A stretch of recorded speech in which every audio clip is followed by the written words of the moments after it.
Assalamualaikum warahmatullahi wabarakatuh. Selamat pagi teman-teman sekalian.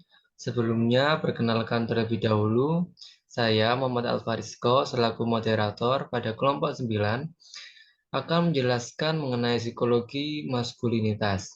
Tentu saja saya tidak sendirian, saya didampingi dengan rekan saya yakni Delvana Ceta Ugama, kemudian ada juga Amara Sofi Fadila. Sebelumnya terima kasih kepada Bapak Anas Ahmadi selaku dosen pengampu mata kuliah Psikologi Sastra. Nah, teman-teman sekalian, kami mempunyai yel-yel nih, yel-yel yang sangat menarik. Jadi, coba kita yel-yel terlebih dahulu biar semangat. Ayo ya, mulai ya. 1, 2, 3. Di sini menang, di sana menang, di mana-mana maskulin menang. Di sini menang, di sana menang, di mana-mana maskulin menang.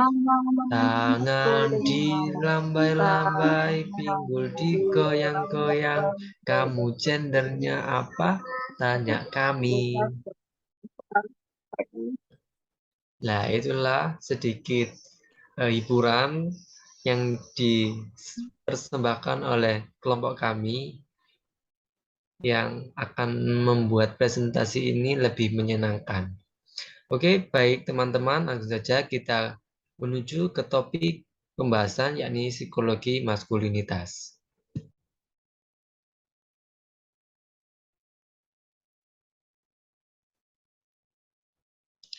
Pada topik pembahasan psikologi maskulinitas, kami memilih 4 topik yang akan kami bahas pada presentasi kali ini. Yang pertama, yakni terma kunci mengenai psikologi maskulinitas. Kemudian yang kedua, yakni definisi mengenai psikologi maskulinitas. Yang ketiga, yakni teori dan tokoh-tokoh mengenai psikologi maskulinitas. Dan tentu saja yang terakhir, yakni kesimpulan. Baik, langsung saja ke topik pembahasan yang pertama, yakni terma kunci, akan dijelaskan oleh rekan saya, yakni Belvana Ceta Ugama. Kepadanya dipersilakan.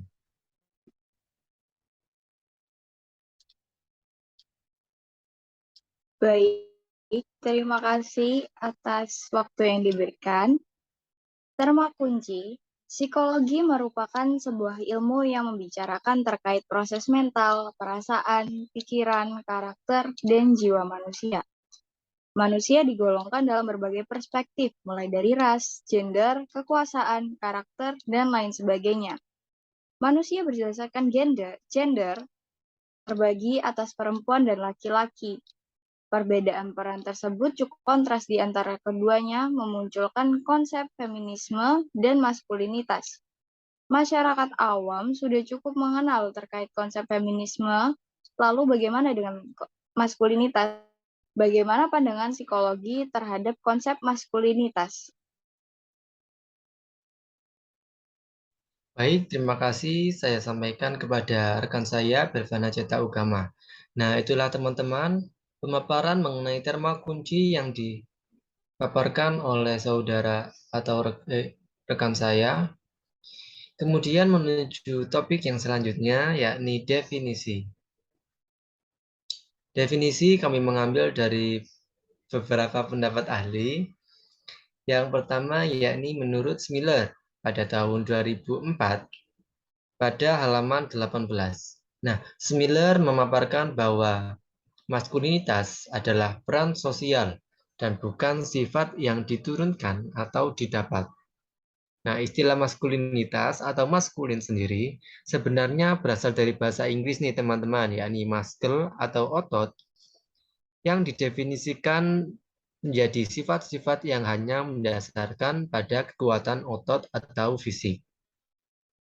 Kemudian menurut pendapat dari Van den Wijkaard kawan-kawan pada tahun 1997, mereka memaparkan bahwa maskulinitas disebut juga sebagai kejantanan, yang didefinisikan menjadi sejumlah atribut atau perilaku dan peran yang terkait dengan anak laki-laki dan pria dewasa.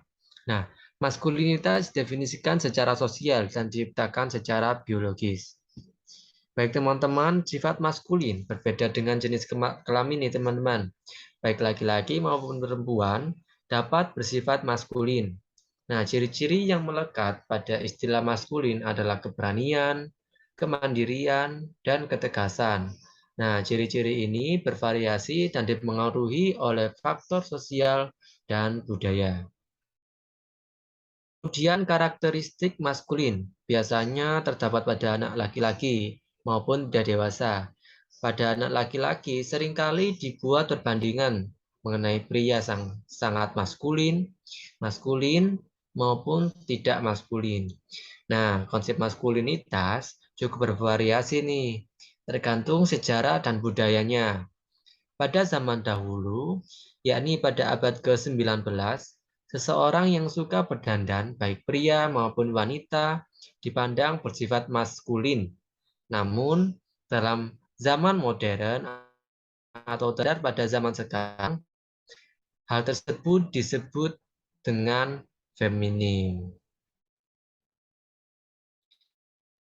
Baik, kemudian menuju ke topik selanjutnya, yakni tokoh dan teori yang akan dipaparkan oleh rekan saya, yakni Amara Sofi Fadila. Kepadanya dipersilahkan. Baik, terima kasih akan waktu yang telah diberikan. Tokoh dan teori maskulinitas, yaitu yang pertama yaitu Raymond Connell.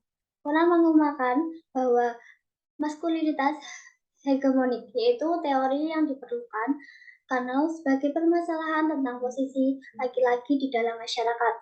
Pada dasarnya, pemikirannya tersebut, dia percaya bahwa tantangan yang datang dari perempuan akan menjadi sistem patriarkal yang akan menimbulkan perubahan-perubahan dalam kehidupan laki-laki. Next. Yang kedua yaitu Pierre Bourdieu. Pada teori ini, ia mengemukakan bahwa teorinya yaitu dominasi maskulin yang berfokus pada problematika terkait laki-laki sebagai kaum superior yaitu atas dan maskulin yang terus mendominasi perempuan kaum inferior yaitu rendah. Next. Yang ketiga yaitu Carl Gustav Jung. Carl seorang pemikir teori kepribadian yang pemikirnya relevan. Dalam teorinya, Carl mengungkapkan bahwa arketipe Aminus. Arketipe yang menggambarkan suatu karakteristik seksual yang hadir di setiap pria maupun wanita. Arketipe elemen feminin dalam pria yaitu disebut anima, sedangkan Aminus yaitu arketipe elemen maskulin pada wanita yang berkaitan dengan akal, budi, dan rasio. Baik teman-teman, saya ucapkan terlebih dahulu terima kasih kepada rekan saya Amara Sofi Fadila. Nah, itulah teman-teman beberapa pemaparan mengenai psikologi maskulinitas yang telah dipaparkan oleh kelompok kami. Nah, jika teman-teman memiliki pertanyaan atau rasa penasaran, maka dapat ditanyakan waktu presentasi di kelas. Nah, itulah presentasi yang telah kami lakukan. Mohon maaf apabila ada salah kata, dan kami mohon pamit undur diri. Wassalamualaikum warahmatullahi wabarakatuh.